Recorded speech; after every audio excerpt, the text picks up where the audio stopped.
Hello, everyone. I'm joined today with GameDiviner, also known as Paolo Munoz. How are you doing today? Thanks. You're doing really great, Kevin.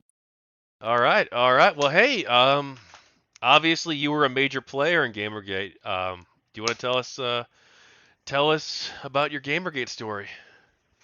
Well, just starting off, actually, it's much earlier than that because, for my part, at least, I'm on the developer end, and I don't think people really talked about this end very much. The narrative from the developer end is very interesting because, from my perspective, there was a certain story that everyone was told that if you play the game, basically the game being you network with people, you go on the indie dev hashtag, you go on the forums, you go to Gamasutra, and you talk to the right people, and if your game is good enough, then the press will cover it. Supposedly, it was supposedly a game of meritocracy, where the best games are always brought to the top, right?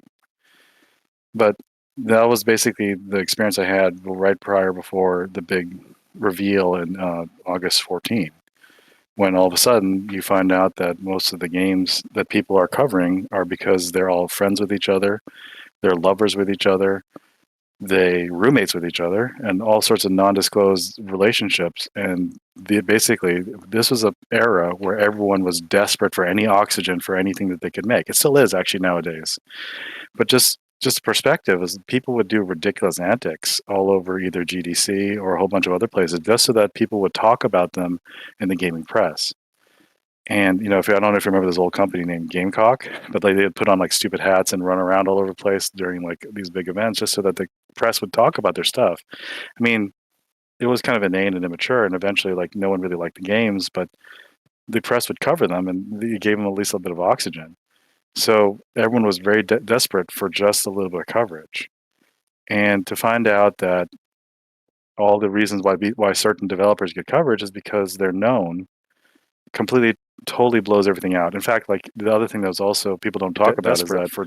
a whole bunch of awards like IGF, IndieCade, and a whole bunch of others had undisclosed relationships between the judges and the actual people who won the awards.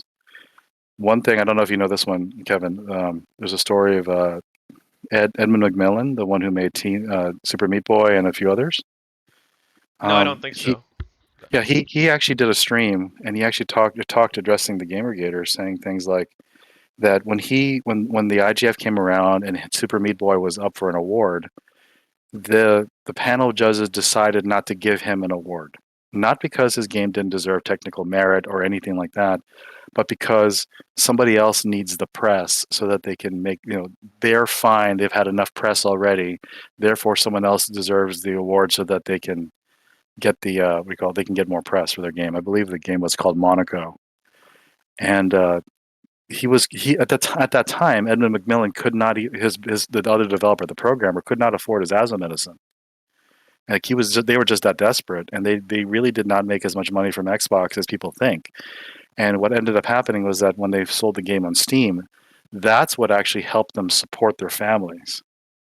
But Edmund said that part of the reason he wasn't covered was because of this inner clique of people deciding who are the winners, who are the losers, who are going to, show their stuff as worthy of being presented by the press. And you have an extra in if you're one of the clique. And one of the things people don't know, like as I was watching, and this is even before GG, I was always wondering things like, why in the world are these certain people being covered all the time?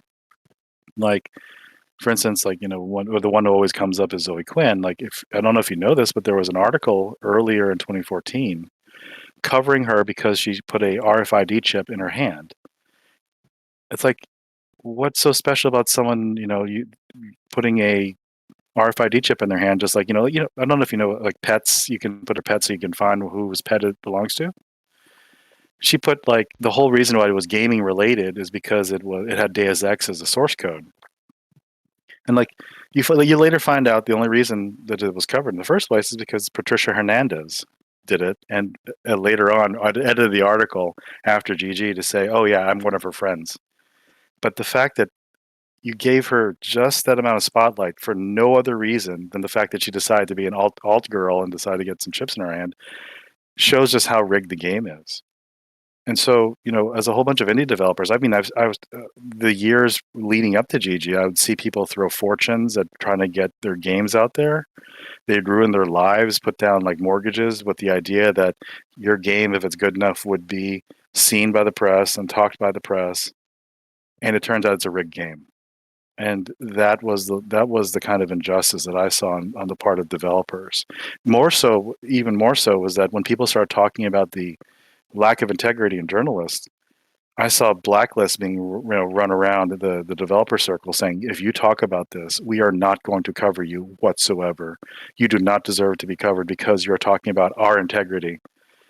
Like, how dare you? And I was watching that, and just the level of anger of seeing that, because you like what made it even more ridiculous was that this was the whole of them was a clique.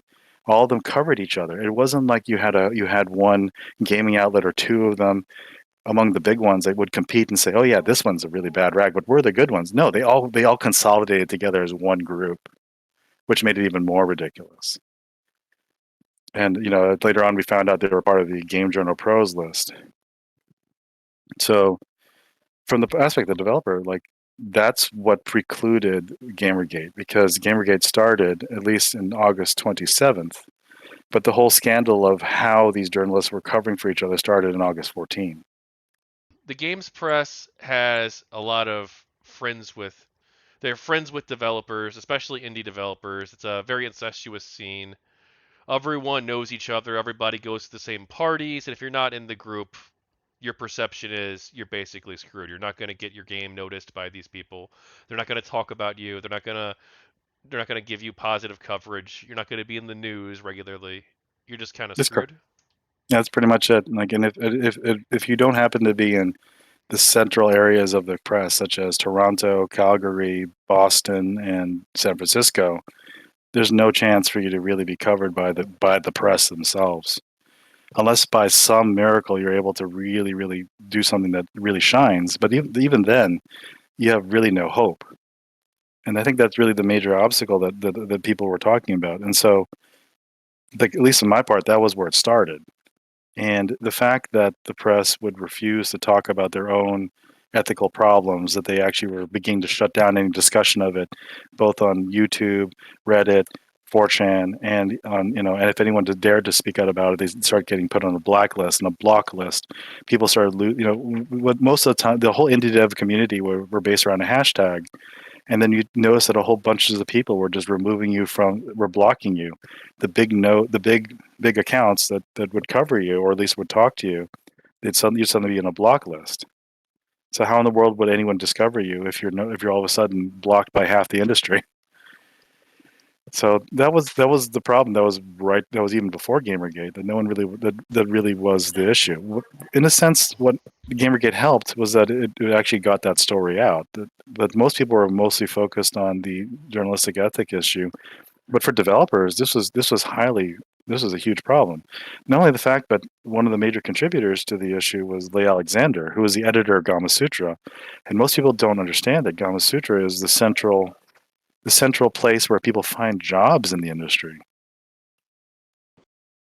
Okay, well, anyway, as I was saying, like, one of the major issues is that one of the people involved in this whole mess was the editor-in-chief of Gamasutra, or the editor in, was it, she was not editor-in-chief, she was something called like editor-at-large or something like that. But in either case, she was in charge of Gamasutra, which is the major hub for getting a job. So basically, you're screwed if you talked about how the press was actually corrupt. Do you think that So, good. Go ahead. No, you go ahead. Do you think that your personal career as an indie developer and an aspiring indie developer was harmed greatly by this collusion and corruption? Well, that's a pretty difficult one to quantify. I mean, for myself, whenever anyone has ever asked, like, "Hey, do you want to team up and make a game?" At least in the last 9 years, I've always told them, like, "Look, you guys are much younger than me, and most of them are young people, and I'm an old fogey right now. I have a family, and I always, my whole career has been IT. I've always aspired to be an independent game developer. I've made a couple back in the big Flash era, but I always wanted to make a big Steam game.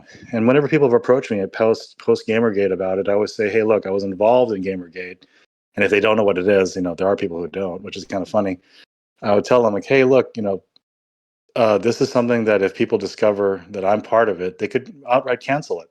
And I don't want to ruin or jeopardize any project you guys are a part of because I'm on it. And if people say like, "Oh, you're being a little paranoid about it," I mean, they still go after Mark Kern. They went after Troy Leavitt. Troy was the lead developer of Hogwarts Legacy. They can still go after him. These people are bigger names than I will ever be. They destroyed Tim Soret's life, probably. Well, they Yeah, severely tried to, at least. well, it ruined his project at least, and pulled all the sponsors pulled out. And if, for people who don't know that one I believe is The Last Night, which is like it was a pixel cyberpunk looking game. It's still on Steam if you want to wishlist it. But everyone who was supposed to help him and sponsor it pulled out.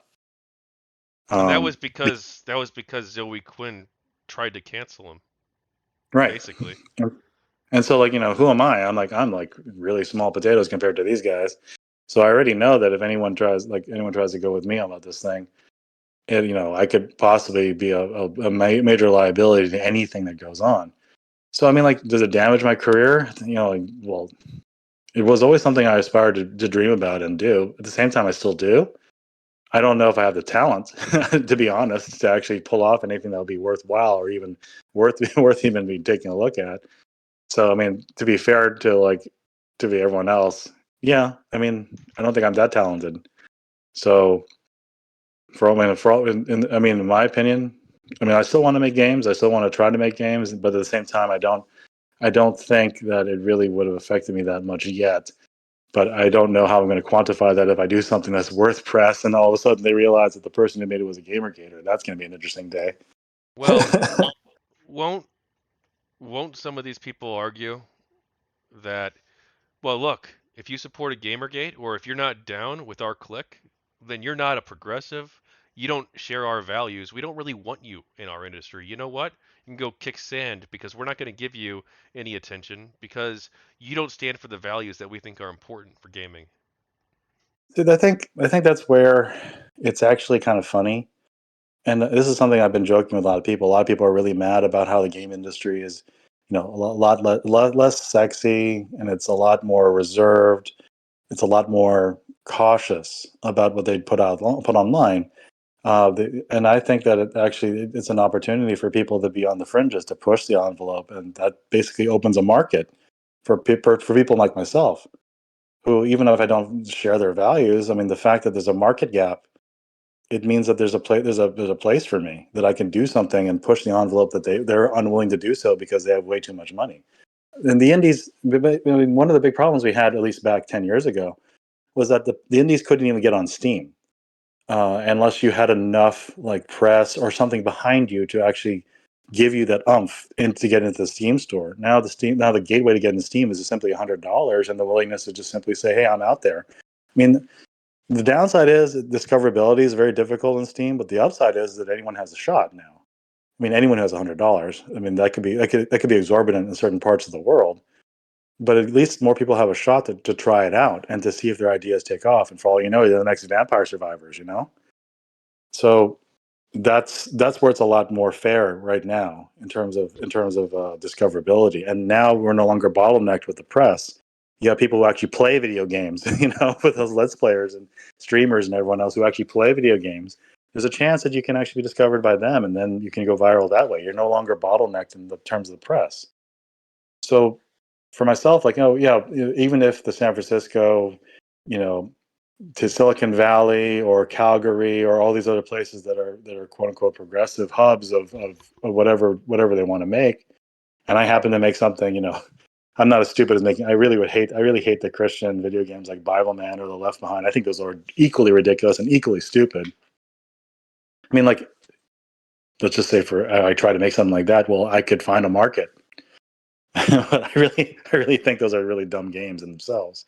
Anyway, I mean, my opinion is anyone who tries to push their politics ideology through the video game really do more damage to themselves than anything else, and they come up with a really bad game at the same time. I think that's being proven more and more nowadays.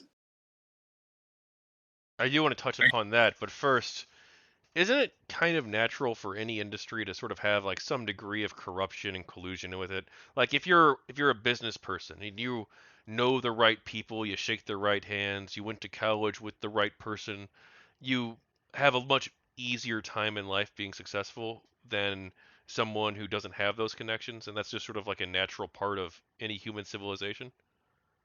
I would say so. I mean, like, to some degree, yes. I would say that actually is known. For instance, anyone going to Hollywood should know that there are at least some shaky deals that always go in the background. And before the big Me Too thing, that there are Harvey Weinsteins out there who will prey upon people, women specifically, to get their way, so that they would get the right places and the right roles. I mean, the entertainment industry has always had that background. The problem I always had with, at least with video games, is that there was an idea that was pushed around. I don't know how. I would imagine everyone felt that way. That the games kind of a way speak for themselves. They are a meritocracy in and of themselves. And when you play video games, they are based on mostly skill. And so the idea that this is a new and open plane where it's more equal, at least it was based on, at least equal in the sense of whatever talent you applied to it. That was the idea behind the industry, and the fact that, sure, you have to get people have to know you in order for them to discover your game. That's a given in any social situation, but not to that degree. At least that was something that was completely unexpected. And in fact, I actually kind of like had thought over the years, like, what if like Zoe Quinn would played herself as the victim of Nathan Grayson being a casting couch kind of guy? I mean, like, that's a completely different narrative that could have gone on, but that's not what happened. Because in a sense, like, Zoe Quinn is a victim in herself, because she played that game of basically, having those close relationships so that she could get noticed. So in some ways, like, you can play her as a sympathetic character that way, but that's not how it ended up. That's not how it was played by the press or by herself. Those were her friends, and she was going to stick by them. So okay, well, that's how it's going to be, and we're going to have to tell the story. But rather than addressing that issue, it became about the gamer identity, which is what brought everyone else on board. Because at first it was just a developer problem, a indie dev problem, and the press. And then it became an actual culture war when they declared war on the gamer identity, and that's what really kicked it off. That's what surprised me. I think that surprised everyone else too. Like, why in the world did you do this?